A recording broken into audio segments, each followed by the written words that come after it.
Good morning. I like two aspects of artificial intelligence, which I gathered yesterday in my usual search. One was the use case scenario for artificial intelligence, in which the gentleman who was presenting distributed, heavy users of artificial intelligence, and then the small scale users, that means small businesses.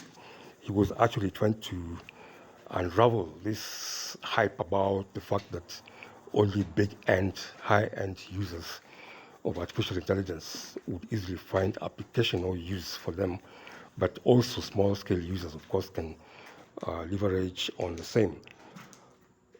And they used a very good curve, what you normally find in economics a lot.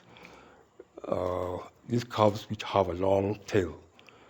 So on the left-hand side of this curve, obviously you'll find the large-scale users of artificial intelligence, and then as you move towards the right, towards the low end, you'll find now the small-scale users of artificial intelligence. So you see, it's proposing a use case scenario, what you might call a value proposition. If you want to use AI in a small business, what would you use it for? Which kind of businesses? That's the issue. The second video, I think, was more interesting, not necessarily in terms of scale, but in terms of the fact that using a spreadsheet, using artificial intelligence to apply on Microsoft Excel spreadsheet, which is quite phenomenal. So I'll show you the two videos, and I'll also try to use also artificial intelligence to see whether I can also apply it on a spreadsheet the way this gentleman did. And of course, then I'll find out how we can compare that to use with the manual applications. So I think those two videos could help in a big way in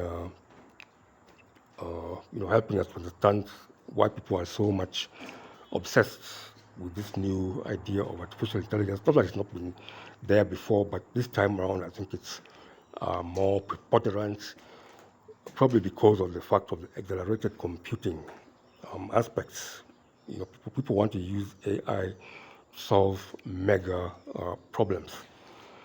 Don't be distracted by this other picture on the screen. This is just to show you that there's something called a ham radio, which is used very much in America. Even in Kenya, there's a ham radio organization, by the way. These are what we call amateur radios. But to avoid distracting myself from the main theme of artificial intelligence, I'll not delve deeply into that. So I hope this will be helpful, those two videos which I'll send in a short while. Then if you have any comments, you can also get me on email, jamesodwall@gmail08.com.